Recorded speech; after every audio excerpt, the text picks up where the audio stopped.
esta conversación. Tenemos un invitado que está en contacto con nosotros. Vamos a poder conversar tanto Tatiana, Rodrigo, con el diputado Johannes Kaiser, diputado del Partido Nacional Libertario. Gracias por este contacto con el Estado Nacional, diputado Kaiser. Y lo primero que le quiero preguntar es acerca de qué le parece esta reunión de Michelle Bachelet, de la expresidenta Bachelet, con Janet Jara, que conocimos hace algunas horas. ¿Cómo está? Buenas noches. No, me parece que no es ninguna novedad. Michelle Bachelet metió al Partido Comunista a la Concertación, entonces no tiene mayores problemas de contacto con el Partido Comunista, evidentemente. No me sorprende, y aparte que ya había tenido reuniones anteriores, creo. Sí, de cara como a la primera vuelta había existido ahí una foto, una reunión. ¿Usted cree, eso sí, que corre riesgo la candidatura de Michelle Bachelet a la Secretaría General de la ONU luego de esta reunión? Porque, como usted señala, hubo una reunión, pero todavía no se había hablado de esta candidatura de Michelle Bachelet a la ONU.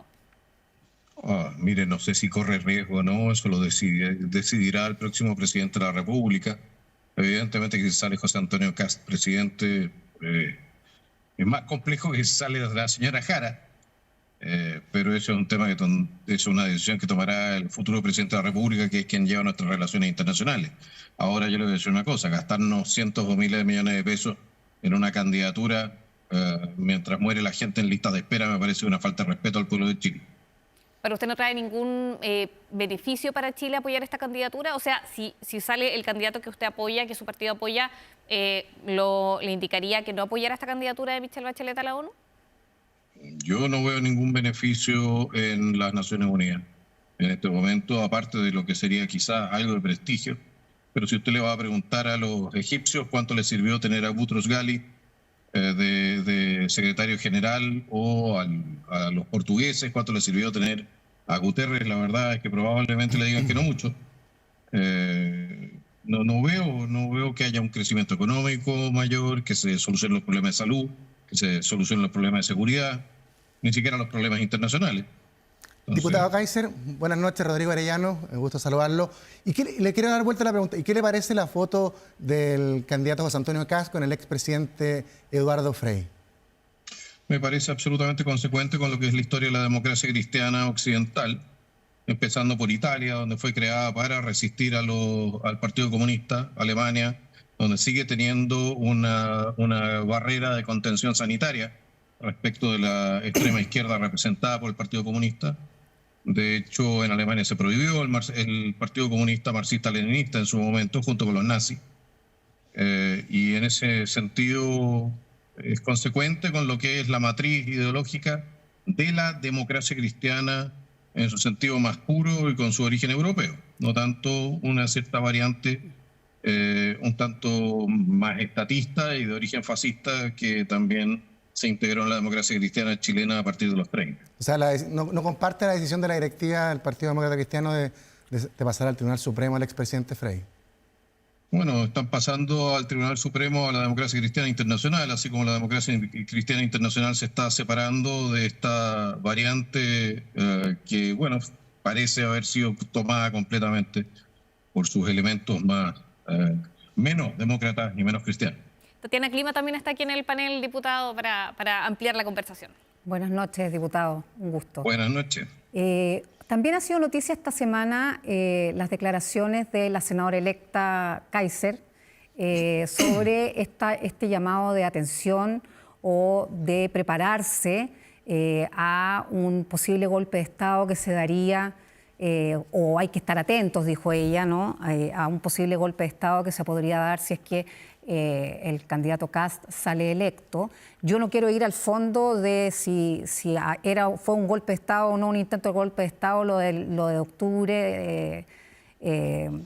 Lo que sí me llama la atención es saber qué está detrás de esta declaración, que pareciera ser un contrasentido para lo mismo que el candidato Kast trata de comunicarle a la ciudadanía, que es orden, paz, control. ¿Y cómo ve usted que una declaración como esta, básicamente, que traería como caos y esto que genera un poquitito de una suerte de rareza, ¿no?, podría colaborar con la línea comunicacional que ha seguido el comando y el mismo candidato Kast? En primer lugar, nosotros respaldamos la candidatura de José Antonio Kast de manera irrestricta, eso no significa que nosotros nos transformemos en apéndice del Partido Republicano ni de José Antonio Kast. Nosotros tenemos nuestras propias ideas y nuestras propias opiniones, ¿ya? Eso nosotros no nos perdemos en esa materia. En segundo lugar, plantearle lo siguiente. Cuando usted tiene al frente a partidos que han votado de manera sistemática en contra de condenar la violencia como método de acción política, cuando usted ve que distintos órganos que dependen del Partido Comunista, como es la ANEF y otros, empiezan a activarse en dirección a lo que va a ser acción de masas, como le dicen, entonces en la próxima administración. Cuando usted empieza a escuchar las advertencias también de ciertos personajes que en algún momento fueron voceros de la primera línea, y por lo demás sabe que este gobierno fue, cuando era oposición, fueron entonces el brazo político del violentismo. Entonces, bueno, la verdad es que no estamos muy lejos de considerar que los que hicieron una cosa como la que vivimos el 18-10 una vez, pueden repetirse el gusto. Pero eso, mi pregunta es, ¿cómo eso empalma? Y yo entiendo que usted me quiere decir que no son un apéndice de José Antonio Kast, pero evidentemente una cuña como esa genera un cierto nivel de incertidumbre para las personas. Y lo que ha tratado de hacer José Antonio Kast es evidentemente tratar de señalar que bajo un posible gobierno de él hay orden y seguridad garantizada. Si usted habla con mi hermana y lee el artículo, por lo demás, se dará cuenta que es bastante más profundo que solamente una cuña. El tema de las cuñas es un tema de la prensa. La prensa reduce entonces una hora de conversación a una frase. Entonces, pregúntenle a la prensa por qué agarra justo esa parte. No, pero diputado, yo también la escuché hoy día a la senadora electa Kaiser, a Vanessa Kaiser. Ella se refirió a este tema, lo explicó y, claro, justamente decía que ve un peligro de que surja esta instancia y que está haciendo una especie de llamado, la estoy parafraseando también, lo tengo ahí anotado, lo puedo chequear, que está haciendo un llamado a que eso no ocurra. Usted tiene a estar preparados, ella también se explicaba así. Y también iba en la misma línea de usted, que hay grupos, decía, que pueden caminar hacia eso. ¿Usted lo ve así, lo ve como una amenaza real? Pero absolutamente real. ¿Y qué actores específicos usted dice que han realizado esta amenaza? ¿Cómo? Usted señaló que hay algunos actores que han ido hacia esa amenaza, que lo han mencionado. ¿Quiénes específicamente? En esta misma legislatura han rechazado en distintas ocasiones iniciativas donde los partidos políticos tenían que rechazar la violencia como método de acción política. En esta legislatura lo primero que hizo el señor presidente de la República, el señor Gabriel Boric, fue retirar las querellas por ley de seguridad interior del Estado contra quienes se habían alzado contra el Estado de Derecho. A ver, me van a disculpar, pero yo no veo a nadie que haya pagado desde la política, desde la extrema izquierda, de la izquierda, un precio legal en razón de lo que se hizo en su momento respecto de un presidente democráticamente electo que no había violado la Constitución ni mucho menos. Y si eso sucedió con Piñera, que me van a disculpar, pero Piñera más al centro difícil, ¿de acuerdo? Entonces evidentemente que consideramos que es posible, de hecho es probable, que se le haga la vida imposible a la nueva administración, porque, como decía el señor Oscar Landerreche, el actual gobierno tiene que demostrar en la oposición que no van a transformar a Chile de nuevo en un infierno y que efectivamente van a respetar el voto democrático esta vez, porque la vez pasada no respetaron la democracia. Diputado, acá la senadora electa Kaiser sobre este tema decía, acá tengo anotado algunos apuntes, ¿cómo evitamos esto? Ella hacía este llamado, decía, ¿cómo evitamos esto? Trabajemos juntos. ¿Usted cómo evitaría esto? Porque también se le preguntó al candidato José Antonio Kast por este tema y él dijo, acá se va a respetar el Estado, va a haber un respaldo a Carabineros, esto no va a pasar, tratando de dar alguna garantía de seguridad. ¿Cuál es su postura? Si ustedes ven una amenaza de esto y la senadora electa dijo, trabajemos juntos, ¿cómo trabajar juntos para evitar esta situación? Bueno, en primer lugar, usted tiene que reconstruir las capacidades de contrainteligencia de nuestro país. Eso embrionariamente ya está hecho, ¿ya? Pero muy básico. Segundo, efectivamente usted tiene que respaldar a nuestras policías y tiene que también hacer las reformas que correspondan a la Fiscalía y el Poder Judicial. Ahora, esencialmente lo que usted tiene que hacer es aplicar la ley. Las normas están. Un parlamentario que llame al reemplazo del orden constitucional puede ser depuesto de su cargo por el Tribunal Constitucional. O sea, existen los instrumentos legales. Lo que pasa es que la institucionalidad Diputado. tiene que funcionar respecto de aquellas personas que la ponen en riesgo. Diputado, ¿y usted confía que si sale electo José Antonio Kast, que es el candidato que el Partido Nacional Libertario está respaldando en este momento, logre mantener esa institucionalidad? Mire, le voy a decir una cosa. Va a ser mucho más probable que José Antonio Kast mantenga la institucionalidad a que la señora Jara, que es del sector, que está poniendo en riesgo esa institucionalidad, la mantenga si llega al poder. Diputado, el 11 de marzo usted deja de ser diputado y vas a ser ciudadano. ¿Cómo se proyecta? ¿Le gustaría ser ministro de un eventual gobierno de José Antonio Kast? Bueno, lo han nombrado mucho como candidato después de, sobre todo, de la buena campaña que tuvo, cuarto lugar. Ha sonado bastante como ministro de José Antonio Kast, o potencial ministro. Mire, el tema de los ministerios y el tema de los programas, eso se ve después de la elección. A mí me parece muy de mal gusto hablar de cosas que no ha decidido el pueblo de Chile aún.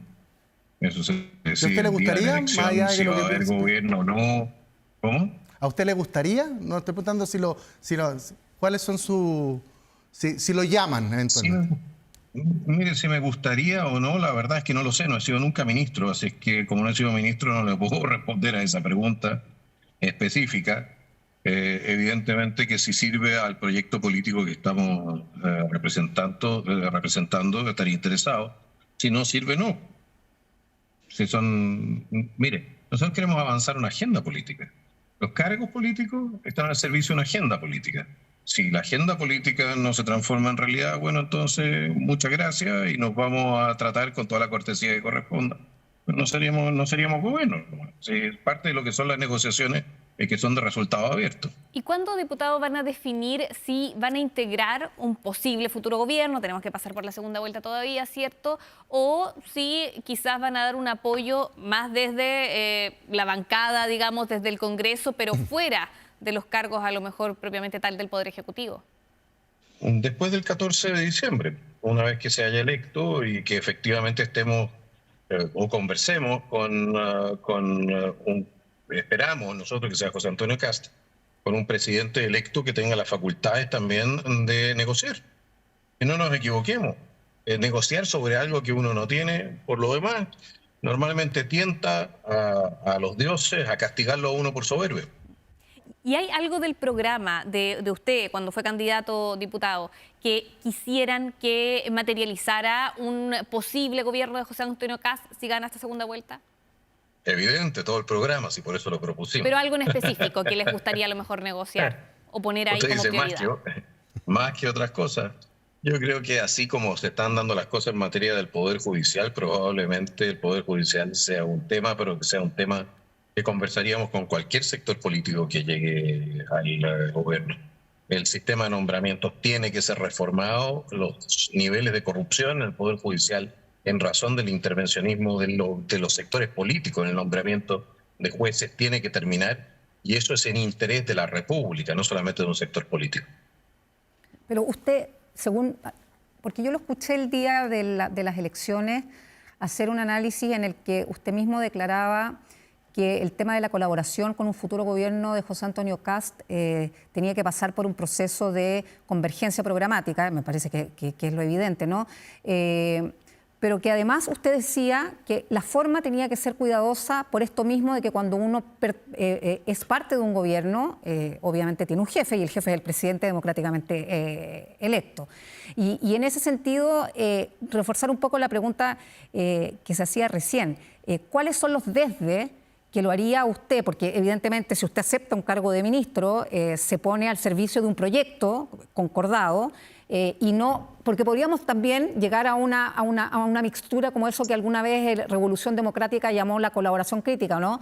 Entonces, lo quiero poner súper honestamente sobre la mesa, porque eso ocurrió. Entonces, ¿qué nivel de compromiso necesita usted para que si Libertarios es parte del gobierno, en cualquier minuto no se va a parar de la mesa y se va a ir porque no le gusta una decisión determinada de un presidente de la República en ejercicio?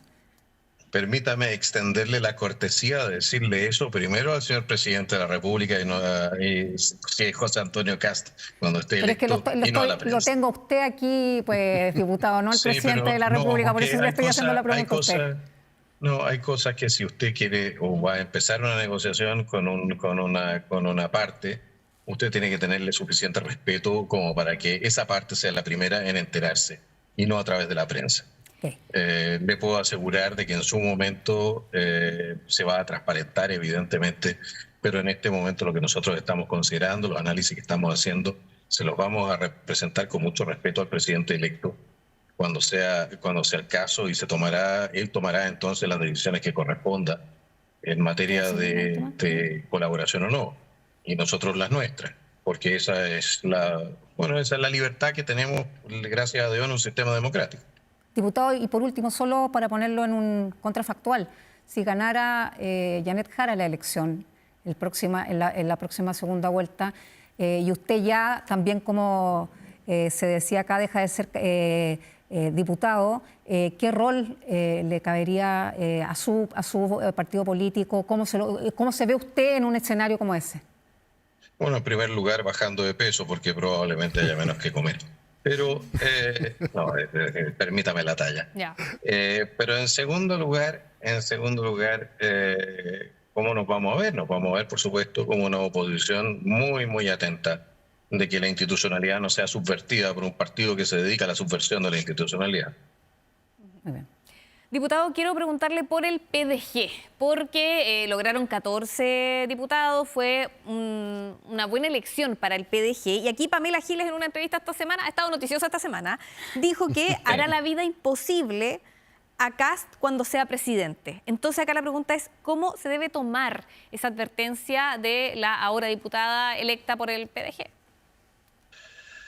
Mire, la verdad es que no es ninguna novedad, lleva como 5 gobiernos haciéndolo con todos los gobiernos. Así es que, digámoslo así, es parte de la tradición de Pamela Giles en el Congreso. Me decepcionaría mucho si no lo hiciera. Diputado, sigamos con el PDG.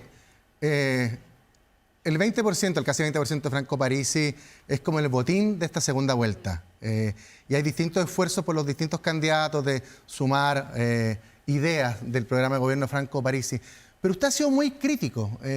Usted dijo que el conglomerado, los 14 parlamentarios, no van a funcionar porque es muy difícil que Javier Olivares y Pamela Giles justamente puedan legislar en conjunto.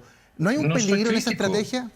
¿No hay peligro? No soy crítico. No, si es una observación. Yo creo que cualquier persona con 2 ojos que entienda cómo funciona el Congreso va a compartir esa observación. Si tú no tienes una ideología que te cohesione en materia de lo que es tu gestión parlamentaria, tu gestión política, porque para eso sirve la ideología, sirve para que personas que piensan similar actúen de manera similar en un contexto político y puedan articular su poder, ¿de acuerdo? En este caso, el poder parlamentario. Si tú tienes a gente que piensa muy distinto, es muy difícil articular una acción política en conjunto. Es una observación. No, si mi pregunta va por el crítica, es lo que es. Diputada, mi pregunta va por el momento. Como un hecho. Mi pregunta va por el momento. ¿No hay un peligro en esa crítica o en esa observación de poder ahuyentar quizás los votos que obtuvo Franco Parisi a la candidatura de José Antonio Kast? Mire, honestamente, yo respaldo a José Antonio Kast. La gente decidirá si respalda a José Antonio Kast o a la señora Janet Jara, ¿de acuerdo? Pero si a mí me preguntan qué es lo que opino sobre algo, yo no me voy a callar. ¿Por qué lo voy a hacer? Si esto no tiene que ver con que yo ahuyente los votos de José Antonio, si yo no soy el candidato ya.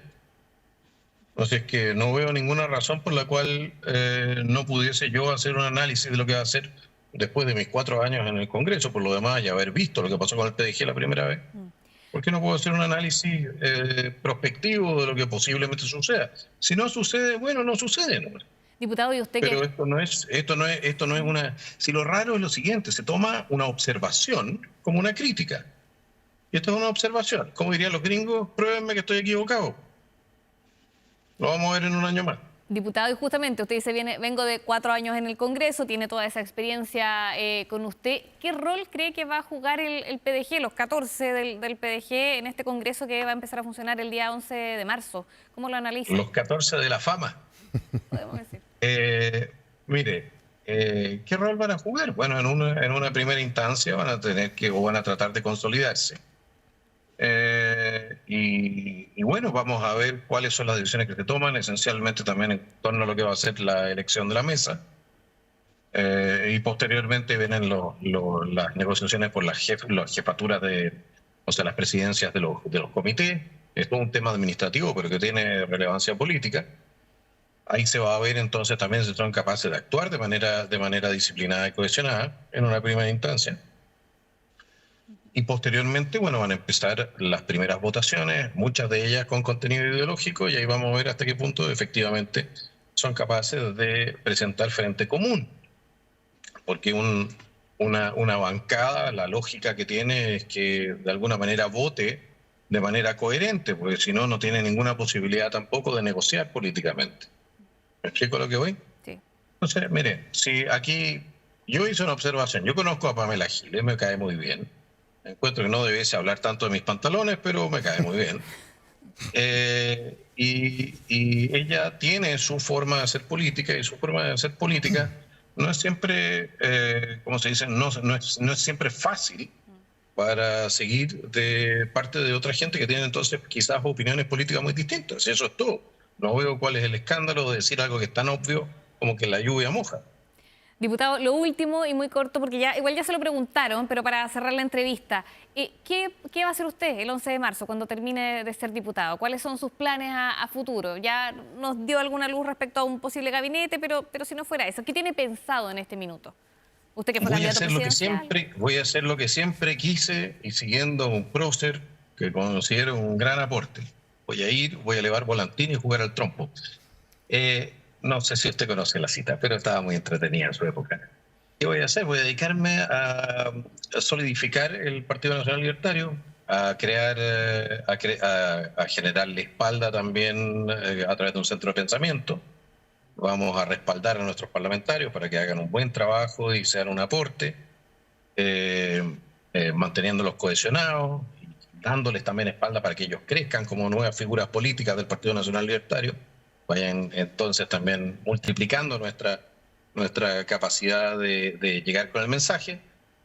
Y bueno, y dependiendo de si somos o no, si las negociaciones llegan a buen puerto o no, bueno, vamos a ser o no parte del próximo gobierno en alguna instancia. Pero eso como verá, tenemos mucho que hacer, aparte de esperar que la Navidad y el Año Nuevo pasen pronto. Bien, diputado Johannes Kaiser del Partido Nacional Libertario, ex candidato presidencial, gracias por esta conversación con Estado Nacional Prime. Buenas noches, diputado. Muchísimas gracias. Buenas noches. Cuídense. Y nosotros vamos a un corte, pero no se vayan, porque tenemos más análisis de estas intensas semanas previas a la segunda vuelta del 14 de diciembre.